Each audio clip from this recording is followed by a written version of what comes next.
प्रेम कहानियां महिंद्रा। मूमल प्रेम कहानी। गुजरात का हमीर जाडेजा अपनी ससुराल अमरकोट, सिंध आया हुआ था। उसका विवाह अमरकोट के राणा वीसलदे सौढ़ा की पुत्री से हुआ था। राणा वीसलदे का पुत्र महिंद्रा व हमीर हमूम्र थे, इसलिए दोनों में खूब जमती थीं। साथ खेलते, खाते, पीते, शिकार करते और मौज करते।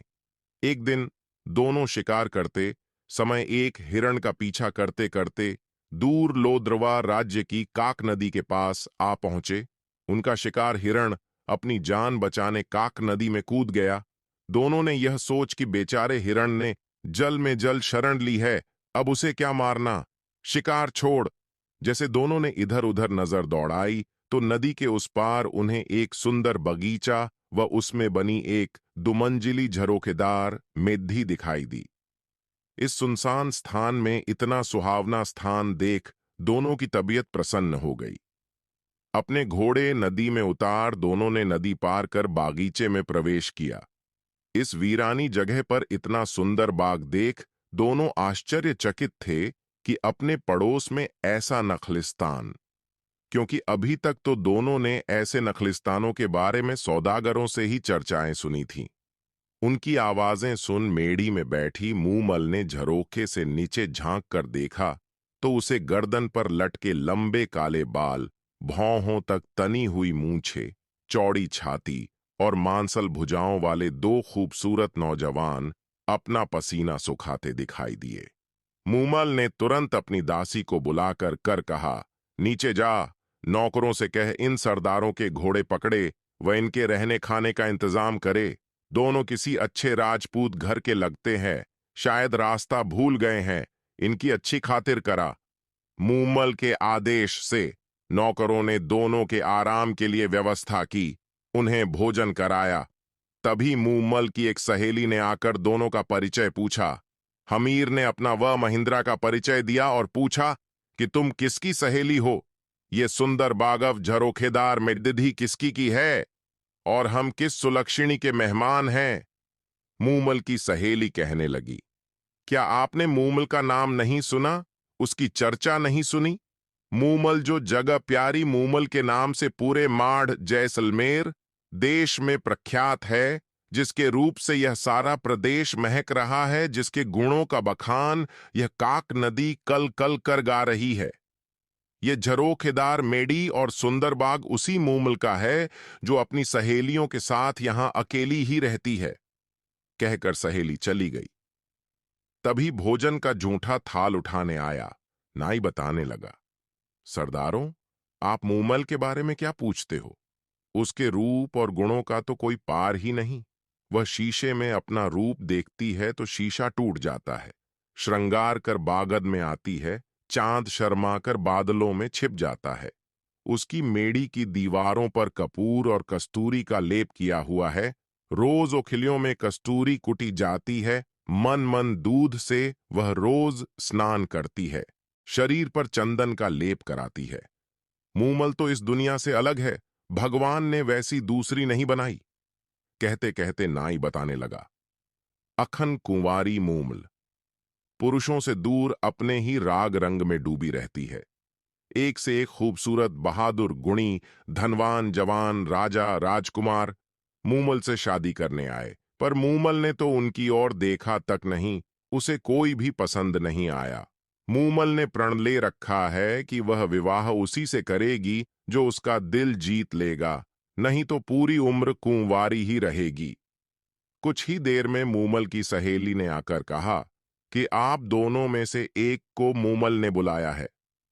हमीर ने अपने साले महिंद्रा को जाने के लिए कहा, पर महिंद्रा ने हमीर से कहा, पहले आप ही हमीर को मेढ़ी के पास छोड़।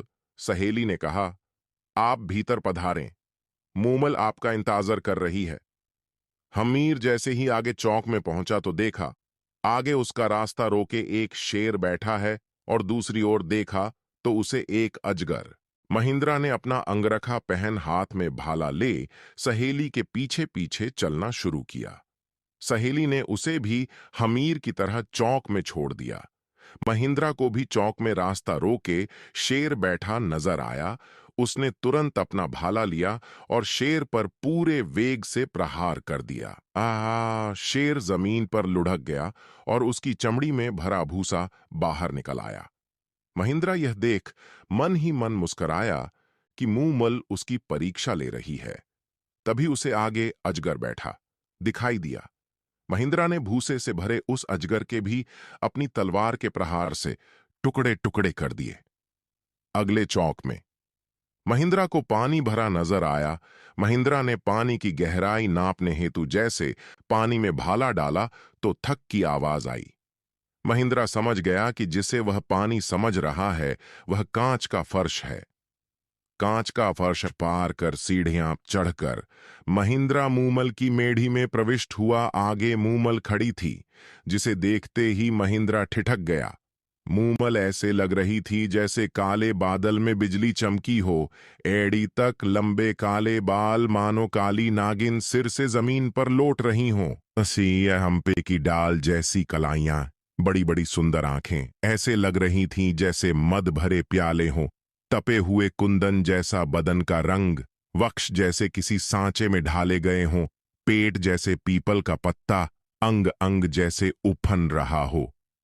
मूमल का यह रूप देखकर महिंद्रा के मुंह से अनायास ही निकल पड़ा, न किसी मंदिर में ऐसी मूर्ति होगी और न किसी राजा के रणवास में ऐसा रूप होगा। महिंद्रा तो मूमल को ठगा सा देखता ही रहा। उसकी नजरें मूमल के चेहरे को एकटक के देखते जा रही थीं। दूसरी ओर मूमल मन में कह रहा था, क्या तेज है इस नौजवान के चेहरे पर, और नयन तो नयन क्या खंजर है। दोनों की नजरें आपस में ऐसे घड़ी कि हटने का नाम ही नहीं ले रही थीं। आखिर मूमल ने नजरें नीचे कर महिंद्रा का स्वागत किया। दोनों ने खूब बातें की। बातों ही बातों में दोनों एक दूसरे को कब दिल दे बैठे पता ही न चला, और न ही पता चला कि कब रात खत्म हो गई और कब सुबह का सूरज निकल आया। उधर हमीर को महिंद्रा के साथ कोई अनहोनी न हो जाए सोचकर नींद ही नहीं आई। सुबह होते ही उसने नाई के साथ संदेशा भेज महिंद्रा को बुलवाया और चलने को कहा। महिंद्रा का मूमल को छोड़कर वापस चलने का मन तो नहीं था, पर मूमल से यह कह, मैं फिर आऊंगा मूमल, बार बार आकर तुमसे मिलूंगा। दोनों वहां से चल दिए। हमीर गुजरात अपने वतन रवाना हुआ और महिंद्रा अपने राज्य अमरकोट। मूमल से वापस आकर मिलने का वायदा कर महिंद्रा अमरकोट के लिए रवाना तो हो गया, पर पूरे रास्ते उसे मूमल के अलावा कुछ और दिखाई ही नहीं दे रहा था। वह तो सिर्फ यही गुनगुनाता चला जा रहा था, मारी माढ़े ची ए मूमल हालेनी अमराने देश, मेरी मांड देश की मूमल, आओ मेरे साथ अमरकोट चलो। महिंद्रा अमरकोट पहुंच वहां उसका दिन तो किसी तरह कट जाता, पर शाम होते ही उसे मूमल ही मूमल नजर आने लगती। वह जितना अपने मन को समझाने की कोशिश करता, उतनी ही मूमल की यादें और बढ़ जाती। वह तो यही सोचता कि कैसे लोवे पहुंचकर मूमल से मिला जाए। आखिर उसे सूझा कि अपने ऊंटों के टोले में ऐसा ऊंट खोजा जाए जो रातों रात लोवे जाकर सुबह होते ही वापस अमरकोट आ सके। उसने अपने रायका रामू ऊंट चराने वाले को बुलाकर पूछा तो रामू रायका ने बताया कि उसके टोले में एक चीतल नाम का ऊंट है जो बहुत तेज दौड़ता है और वह उसे आसानी से रात को लोवे ले जाकर वापस सुबह होने से पहले ला सकता है। फिर क्या था, रामू रायका रोज शाम को चीतल ऊंट को सजाकर महेंद्रा के पास ले आता और महेंद्रा चीतल पर सवार हो एड लगा लोद्रवा मूमल के पास जा पहुंचता। तीसरे प्रहार महेंद्रा फिर चीतल पर चढ़ता और सुबह होने से पहले अमरकोट आ पहुंचता। महेंद्रा विवाहित था, उसके 7 पत्नियां थीं। मूमल के पास से वापस आने पर वह सबसे छोटी पत्नी के पास आकर सो जाता। इस तरह कोई 7-8 महीनों तक उसकी यही दिनचर्या चलती रही। इन महीनों में वह बाकी पत्नियों से तो मिला तक नहीं, इसलिए वे सभी सबसे छोटी बहू से ईर्ष्या करने लगी और एक दिन जाकर इस बात पर उन्होंने अपनी सास से जाकर शिकायत की। सास ने छोटी बहू को समझाया कि बाकी पत्नियों को भी महिंद्रा ब्याह कर लाया है, उनका भी उस पर हक का बनता है, इसलिए महिंद्रा को उनके पास जाने से मत रोका कर।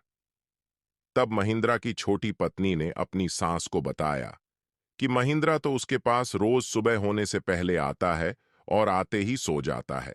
उसे भी उससे बात किए कोई 7-8 महीने हो गए। वह कब कहाँ जाते हैं, कैसे जाते हैं, क्यों जाते हैं, मुझे कुछ भी मालूम नहीं। छोटी बहू की बातें सुन महिंद्रा की मां को शक हुआ और उसने ये बात अपनी पति राणा वीसलदे को बताई। चतुर वीसलदे ने छोटी बहू से पूछा कि जब महिंद्रा आता है तो उसमें क्या कुछ खास नजर आता है। छोटी बहू ने बताया कि जब रात के आखिरी प्रहर महिंद्रा आता है तो उसके बाल गीले होते हैं। महिंद्रा जरूर मूमल की मेंढी में उसके पास जाता होगा। महिंद्रा की 7 पत्नियों को तो मूमल का नाम सुनकर जैसे आग लग गई। उन्होंने आपस में सलाह कर ये पता लगाया कि महिंद्रा वहां जाता कैसे है। जब उन्हें पता चला कि महिंद्रा चीतल नाम के ऊंट पर सवार हो मूमल के पास जाता है, तो दूसरे दिन उन्होंने चीतल ऊंट के पैर तुड़वा दिए ताकि उसके बिना महिंद्रा मूमल के पास ना जाने पाए। रात होते ही जब रामू राय का चीतल लेकर नहीं आया तो महिंद्रा उसके घर गया। वहां उसे पता चला कि चीतल के तो उसकी पत्नियों ने पैर तुड़वा दिए हैं। तब उसने रामू से चीतल जैसा दूसरा ऊंट मांगा। रामू ने कहा, उसके टोले में एक तेज दौड़ने वाली एक टोरडी छोटी ऊंटनी है तो सही, पर कम उम्र होने के चलते वह चीतल जैसी सुलझी हुई, वह अनुभवी नहीं है। आप उसे ले जाए, पर ध्यान रहे उसके आगे चाबुक ऊंचा ना करे। चाबुक ऊंचा करते ही वह चमक जाती है और जिधर उसका मुंह होता उधर ही दौड़ना शुरू कर देती है, तब उसे रोकना बहुत मुश्किल है। महिंद्रा टोरडी पर सवार हो लोद्रवा के लिए रवाना होने लगा, पर मूमल से मिलने की बेचैनी के चलते वह भूल गया कि चाबुक ऊंचा नहीं करना है, और चाबुक ऊंचा करते ही टोरडी ने ऐड लगाई और सरपट भागने लगी। अंधेरी रात में महिंद्रा को रास्ता भी नहीं पता चला कि वह कहां पहुंच गया। थोड़ी देर में महिंद्रा को एक झोंपड़े में दिया जलता नजर आया। वहां जाकर उसने उस क्षेत्र के बारे में पूछा तो पता चला कि वह लोद्रवा की जगह बाड़मेर पहुंच चुका है। रास्ता पूछ। जब महिंद्रा लोद्रवा पहुंचा तब तक रात का तीसरा प्रहर बीत चुका था। मूमल उसका इंतजार कर सो चुकी थी, उसकी मेंढी में दिया जल रहा था। उस दिन मूमल की बहन सुमल भी मेंढी में आई थी। दोनों की बातें करते करते आंख लग गई थी। सहेलियों के साथ दोनों बहनों ने देर रात तक खेल खेले थे। सुमल ने खेल में पुरुषों के कपड़े पहन पुरुष का अभिनय किया था और वह बातें करती करती पुरुष के कपड़ों में ही मूमल के पलंग पर उसके साथ सो गई। महिंद्रा मूमल की मेद्धी पहुंचा। सीढ़ियां चढ़ जैसे ही मूमल के कक्ष में घुसा और देखा कि मूमल तो किसी पुरुष के साथ सो रही है। ये दृश्य देखते ही महिंद्रा को तो लगा जैसे उसे एक साथ हजारों बिच्छुओं ने काट खाया हो। उसके हाथ में पकड़ा चाबुक वहीं गिर पड़ा और वह जिन पैरों से आया था उन्हीं से चुपचाप बिना किसी को कुछ कहे वापस अमरकोट लौट आया। वह मन ही मन सोचता रहा कि जिस मूमल के लिए मैं प्राण तक न्योछावर करने के लिए तैयार था, वह मूमल ऐसी निकली। जिसके लिए मैं कोसों दूर से आया हूं, वह पर पुरुष के साथ सोई मिलेगी। धिक्कार है ऐसी औरत पर। सुबह आंख खुलते ही मूमल की नजर जैसे महिंद्रा के हाथ से छूटे चाबुक पर पड़ी। वह समझ गई कि महिंद्रा आया था, पर शायद किसी बात से नाराज होकर चला गया। उसके दिमाग में कई कल्पनाएं आती रहीं। कई दिनों तक मूमल महिंद्रा का इंतजार करती रही कि वो आएगा, और जब आएगा तो सारी गलतफहमियां दूर हो जाएंगी। पर महिंद्रा नहीं आया। भूमल उसके वियोग में फीकी पड़ गई। उसने श्रृंगार करना छोड़ दिया, खाना पीना भी छोड़ दिया। उसकी कंचन जैसी काया काली पड़ने लगी। उसने महिंद्रा को कई चिट्ठियां लिखीं, पर महिंद्रा की पत्नियों ने वह चिट्ठियां महिंद्रा तक पहुंचने ही नहीं दी। आखिर मूमल ने एक ढोली गायक को बुला महिंद्रा के पास भेजा, पर उसे भी महिंद्रा से नहीं मिलने दिया गया। पर वह किसी तरह महिंद्रा के महल के पास पहुंचने में कामयाब हो गया और रात पड़ते ही उस ढोली ने मांड राग में गाना शुरू किया। तुम्हारे बिना सोडाराण, ये धरती धुंधली तेरी मूमल रानी है उदास मूमल के बुलावे पर, असल प्रियतम महेंद्रा अब तो घर आओ। ढोली के द्वारा गई मांड सुनकर भी महिंद्रा का दिल नहीं पसीजा और उसने ढोली को कहला भेजा कि अमूमल से कह देना, न तो मैं रूप का लोभी हूं और न ही वासना का कीड़ा। मैंने अपनी आंखों से उस रात उसका चरित्र देख लिया है, जिसके साथ उसकी घनिष्ठता है उसी के साथ रहे। मेरा अब उससे कोई संबंध नहीं। ढोली द्वारा सारी बात सुनकर मूमल के पैरों तले की जमीन ही खिसक गई। अब उसे समझ आया कि महेंद्रा क्यों नहीं आया। मूमल ने तो सपने में भी नहीं सोचा था कि उसे ऐसा कलंक लगेगा। उसने तुरंत अमरकोट जाने के लिए रथ तैयार करवाया ताकि अमरकोट जाकर महेंद्रा से मिल उसका वहम दूर किया जा सके कि वह कलंकिनी नहीं है और उसके सिवाय उसका कोई नहीं। अमरकोट में मूमल के आने व मिलने का आग्रह पाकर महेंद्रा ने सोचा, शायद मूमल पवित्र है, लगता है मुझे ही कोई गलतफहमी हो गई। और उसने मूमल को संदेश भिजवाया कि वह उससे सुबह मिलने आएगा। मूमल को इस संदेश से आशा बंधी। रात को महेंद्रा ने सोचा कि देखें मूमल मुझसे कितना प्यार करती है। सो सुबह उसने अपने नौकर के सिखाकर मूमल के डेरे पर भेजा। नौकर रोता पीटता मूमल के डेरे पर पहुंचा और कहने लगा कि महिंद्रा जी को रात में काले नाग ने इस लिया जिससे उनकी मृत्यु हो गई। नौकर के मुंह से इतना सुनते ही मूमल पछाड़ खाकर धरती पर गिर पड़ी और पड़ते ही महिंद्रा के वियोग में उसके प्राण पखेरु उड़ गए। महिंद्रा को जब मूमल की मृत्यु का समाचार मिला तो वह सुनकर उसी वक्त पागल हो गया और सारी उम्र हाय महारी प्यारी मूमल, महारी प्यारी मूमल